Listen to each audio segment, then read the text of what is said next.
Listen, if you've never gotten a massage before, you don't fully understand, okay? It's a vulnerable situation. Because you're lying there naked with a little tiny sheet on. There's a stranger touching you. Anytime you're naked with a stranger, that's awkward. Unless you're that creepy guy at the gym.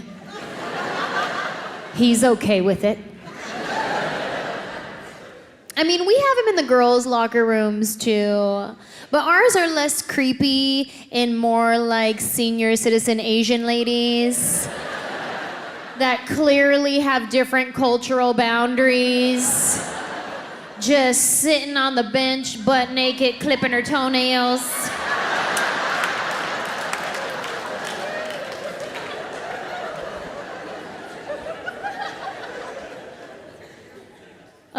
Miss Nguyen? You want to cover it up? I don't want to see your junk. Then you close your eye.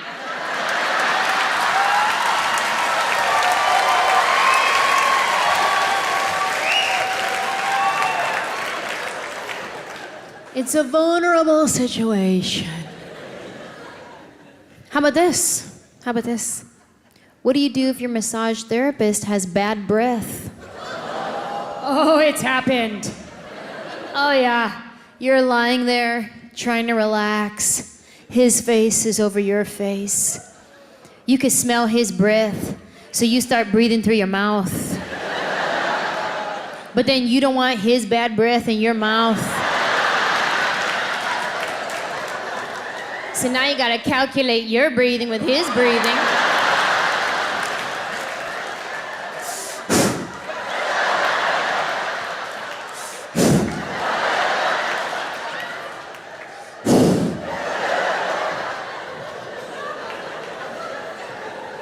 That's not relaxing at all.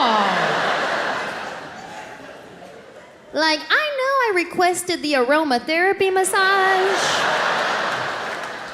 pero I didn't know I had to get specific.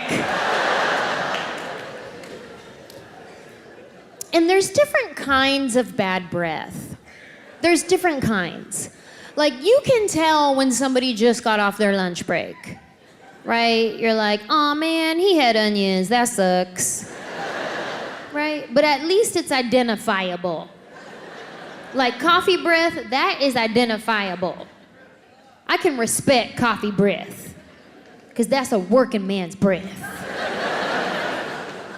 But then there's the kind of bad breath where they are dying on the inside.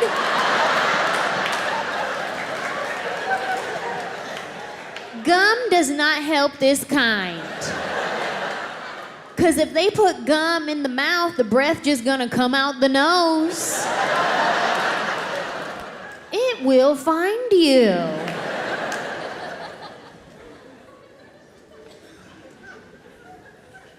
God forbid you have to speak up and say something during your massage. It's so awkward. Like, okay, maybe they're massaging you like way too hard, right? Then you have to speak up and be like, oh, sorry, could you not leave bruises? Or maybe they're massaging you like way too soft. Like they're doing tickle massage.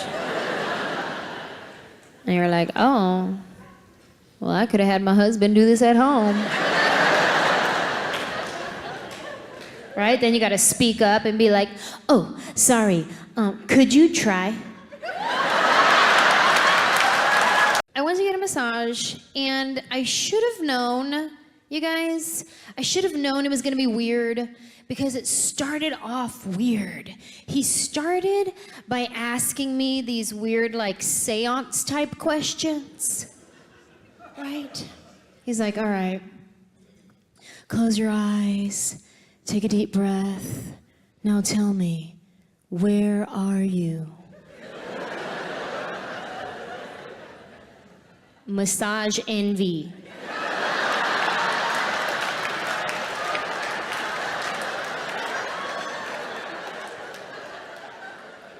Now tell me, What are you?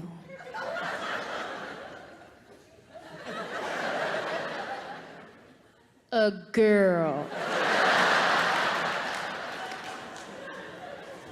I don't like this part of the massage.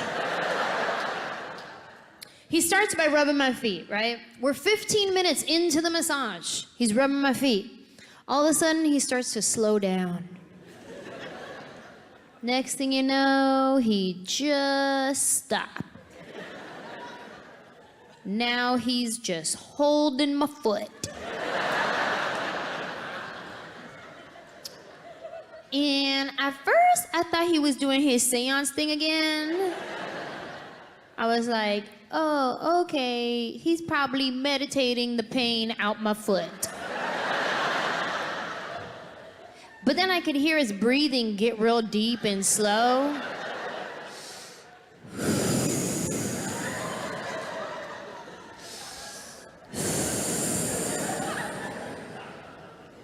And then he did this.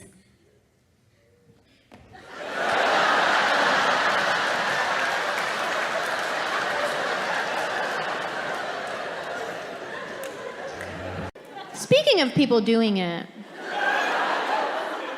I have a story. When I was younger, in my 20s, I shared an apartment with my friend Vanessa, and her room faced the apartment building across the way. Well, there was a couple in that building that they liked to do the sex. With the windows open and the blinds open, like that was their jam. So anytime they would start going at it, she would call me on the phone in my room and be like, they're doing it again, hurry up, get over here.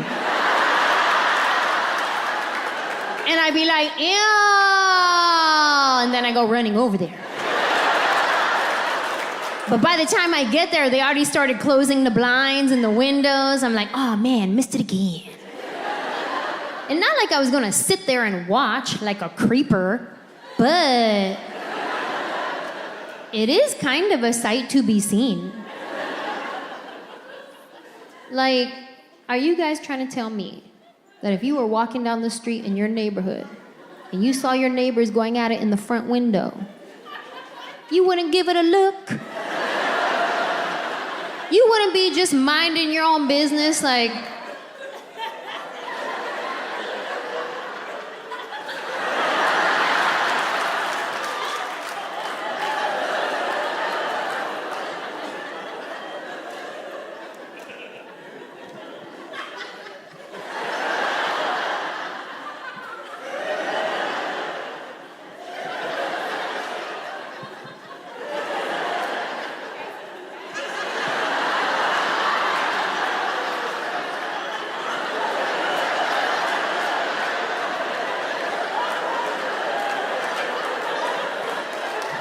you went to a lap.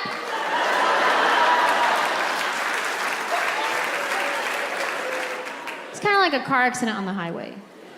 You don't want to see a car accident happen. But if one is there, you're gonna assess the situation. Same thing, you see your neighbors going at it in the window, you just gotta assess the situation. Ah, we got a fender bender.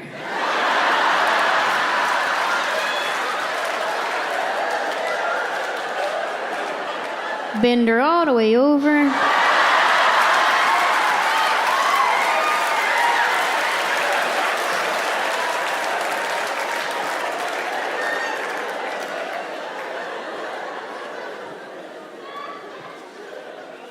I'm not a good cook, and it's kind of embarrassing because I feel like cooking is a bragging right for men. Like, men like to brag about their wives who can cook.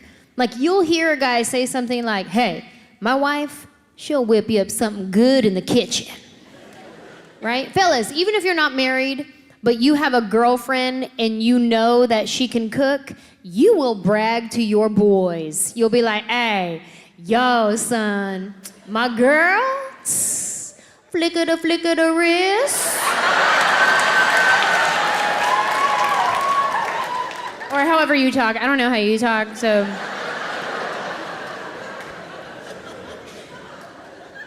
My poor husband. He can't brag.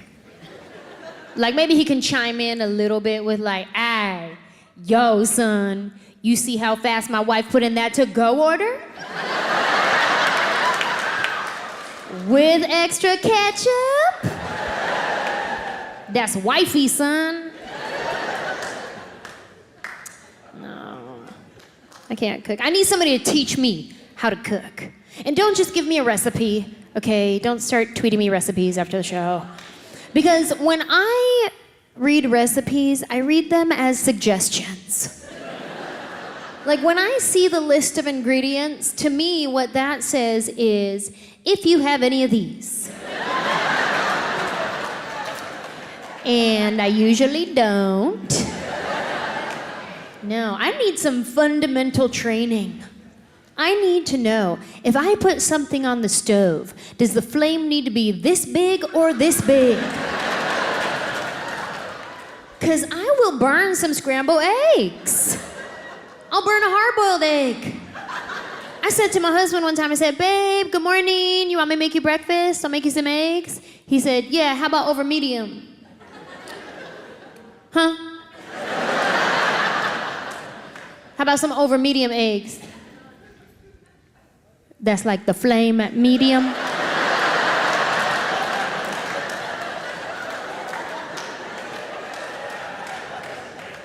Nah, babe, you put the egg in the pan, you make it medium. Oh. Okay. Well, I'm gonna put the egg in the pan. But if it breaks, I'm just gonna scramble it.